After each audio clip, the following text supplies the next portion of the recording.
Hello, my name's Kathy Ketcher, and I've been helping organizations implement remote work for over 25 years. And in this session, I'm going to share ideas with you for adjusting to working at home. You know, the idea of working from home, it's not all that new, and many of you may already be seasoned remote workers. But others, you might have just been testing the waters, and now you find yourselves, well, thrown into the deep end. In this session, I'm going to talk about best practices in the areas of workspace, your comfort, tools and equipment, health and activity, as well as loneliness and anxiety. By having a plan in each of these areas, you are going to be much more likely to stay healthy, happy, and engaged as possible as we navigate through this new normal. Our first tip is to carve out a specific workspace that creates an environment where you can be, where you can be productive and you can be creative.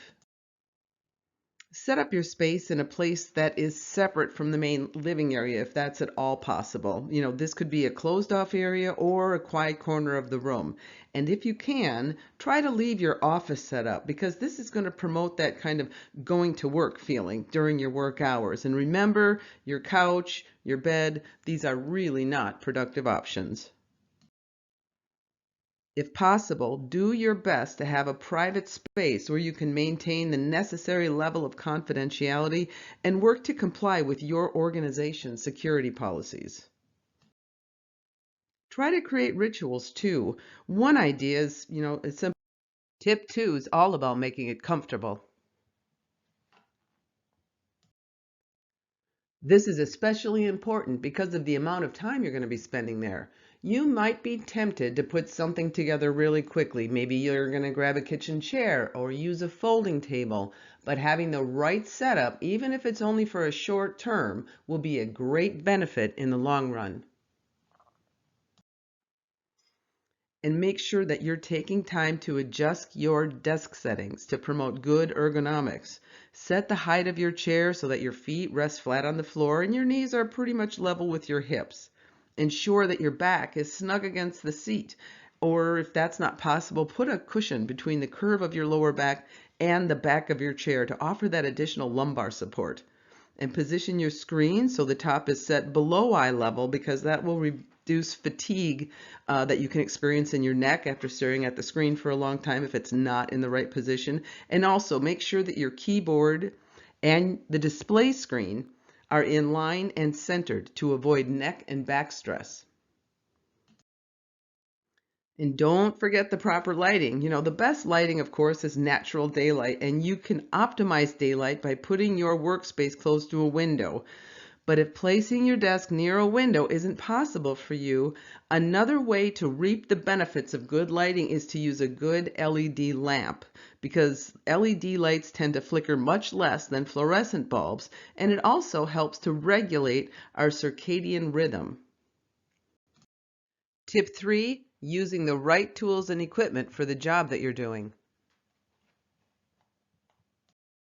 Many of us have been thrust into a work from home situation with little time to prepare. So if you are accustomed to a larger setup in the office, it will be very difficult to move to working from just a laptop. If you're used to working on two screens, consider getting an extra monitor and then work with your employer to understand how they can support your technology needs during this time. And you know what? A wireless mouse and keyboard will go a long way in making your day a little bit easier. And don't forget the headset, especially if you are frequently on the phone, and typing or writing at the same time. This will help avoid neck and muscle tension. And remember, you stand up periodically when you're talking on the phone because it goes a long way in relieving stress and it increases your overall energy. In tip 4, we're going to cover staying healthy and active.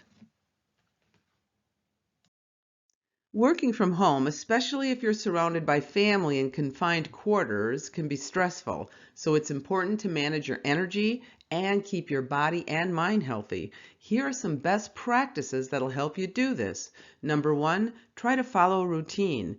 2, make sure you're scheduling breaks. 3, If possible, set start and end times to your workday.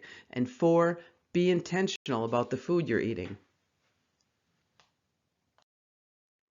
Establishing a routine is going to go a long way in reducing anxiety and establishing a stable experience. So whatever you used to do in the morning, continue to carry on that routine as best as you can. So if you used to go to the gym, find an alternative to work out at home or take a morning walk. It might be tempting, and I've seen people do this. I've done it myself once or twice, but not always, to shuffle to your desk in the morning with your cup of coffee, but don't fall into that routine. When it's time to go to work, get dressed and show up ready. And also remember, you've got to get up and stretch throughout the day. It's a good idea to actually put your breaks in your calendar or set an alarm. Take advantage of your smartphone by downloading apps that will help you stay active. There's many of them out there to choose from, lots of free apps as well. And don't forget about your eyes. We spend hours sometimes just staring at our screens, right?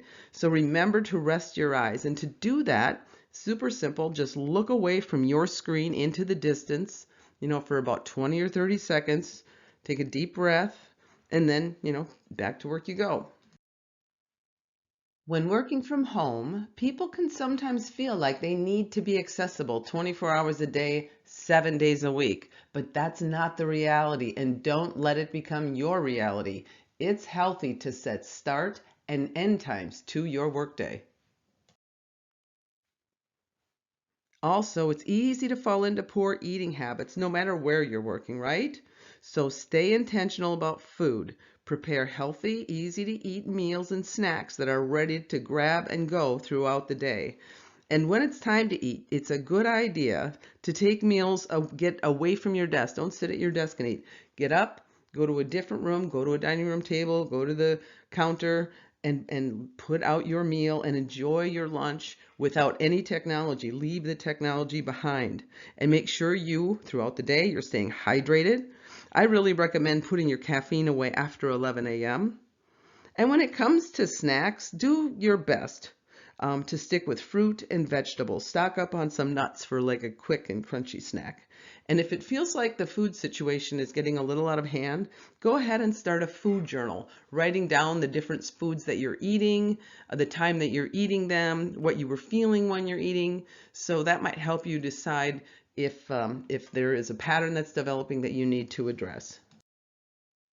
In our last tip, tip 5, we're going to talk about combating loneliness and anxiety.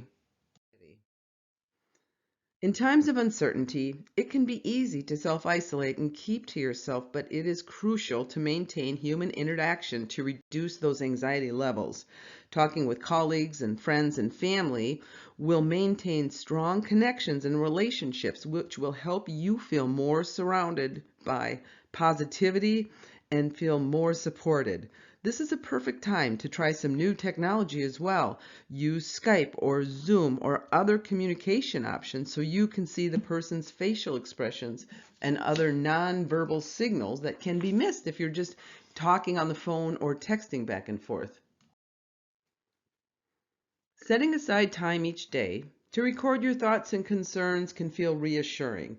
Doing an activity like journaling can help to express your stresses. For instance, making a list of things that you can control, and then putting a list of things that are out of your control. And consider those options and leverage the things that you have control of in your life. And remember, colleagues, friends, and family are just a video call away. Today we're all navigating in uncharted waters. It's more important than ever to be kind to ourselves and to know when to ask for help. Sometimes that's the bravest thing we can do. Reach out to your network for support. Take advantage of your employee assistance program, both their online resources and telephonic support services. Our health insurance companies are keeping their websites up to date to support their members, so don't forget, there's valuable resources there, along with nurse lines and telemedicine. I've shared a lot of best practices around setting up your workspace, ensuring your comfort, using the right tools, staying healthy and active, and managing loneliness and anxiety. I want to thank you for your time and attention, and I hope that you found this information helpful, and I wish you all the best as we work together through this crisis.